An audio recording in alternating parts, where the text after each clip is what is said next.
जब जब चुनाव आता है तब तब इनको भोगनाडी याद आता है। हेमंत सोरेन के लिए चुनाव है, हमारे लिए चुनाव महत्व नहीं रखता है। चुनाव तो एक दिन का खेल है या 14 दिन का खेल होता है, वो एक पार्ट है। सिर्फ हेमंत सोरेन के परिवार ही संथाल है ऐसा नहीं है, वही परिवार आदिवासी ऐसा नहीं है। अगस्त का महीना याद कीजिए, झारखंड में शीतकालीन सत्र चल रहा था, जहां सरकार की मौजूदगी में सत्ताधारी दल के विधायक ने बाबूलाल मरांडी को लेकर एक बयान दिया था। बयान था, कोई आदिवासी इतना तेज कैसे हो सकता है। इरफान अंसारी के इस बयान पर सरकार तब खामोश बैठी थी। अब आप पूछेंगे, अगस्त महीने की सियासत की बातें नवंबर के महीने में क्यों उछाले जा रहे हैं? जरूरत इसलिए हुई क्योंकि उस वक्त भी सियासत के केंद्र में आदिवासी थे, आज भी सियासत के केंद्र में आदिवासी समाज है। आदिवासी समाज इसलिए कि दलों को लगने लगा है कि झारखंड के साथ साथ सत्ता में शीर्ष पर पहुंचने का रास्ता आदिवासी समाज है। वो आदिवासी समाज जो सियासी हिसाब से तेज नहीं है, इसलिए सत्ता के शीर्ष पर पहुंचने के लिए भोगनाडी को चुना गया है। वो भोगनाडी जहां आदिवासी की तादाद कम जरूर हुई है, लेकिन सत्ता तक पहुंचने में इनका योगदान बहुत बड़ा है। लोग भाईचारे के साथ रहते हैं, एक दूसरे से मिलकर रहते हैं, और इन सब झूठे मक्कारों के से बच जाते हैं, तो वहां पर इनका राजनीतिक रोटी कभी नहीं पकता है।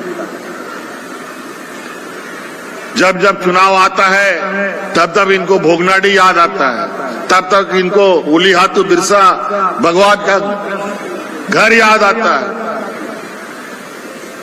कितना दिन से ये लोग भोगनाडी आते हैं, पूछिए जरा इन लोगों से, कितना दिन से ये लोग उलीहातू जा रहा है, पूछिए इनसे। देखिए, चुनाव तो अभी काफी दूर है और भारतीय जनता पार्टी तो 365 दिन काम करती है।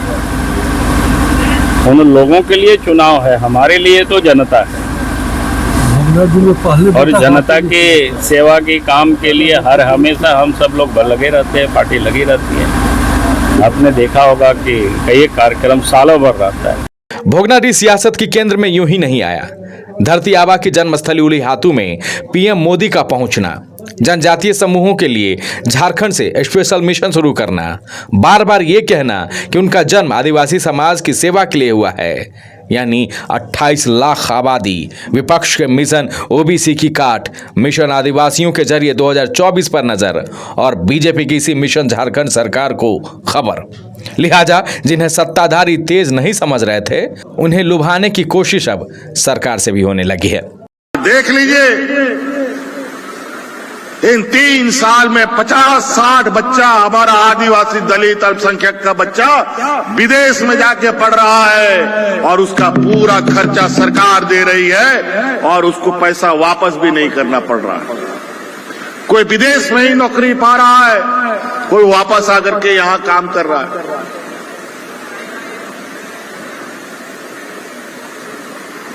और हमारे विपक्षों को पेट में दर्द हो रहा है। ये लोग तो आज तक कुछ किया नहीं, खाली झूठ बोल करके। आम दिना जब महामारी नहीं था, सामान्य जीवन में लोग राशन कार्ड में हाथ में रख करके भूखा मरा लोग। बिरसा मुंडा के सहारे बीजेपी की रणनीति आदिवासी समाज से भावात्मक जुड़ाव को स्थापित करना है। सीएम भी ये बखूबी समझते हैं कि सत्ता तक पहुंचने में आदिवासी सीटों का रोल सीढ़ी जैसा है। लिहाजा सत्ता के केंद्र में भोगनाडी है, आदिवासी समाज है। साहिबगंज से संवाददाता अमन के साथ bureau report, news bye scope.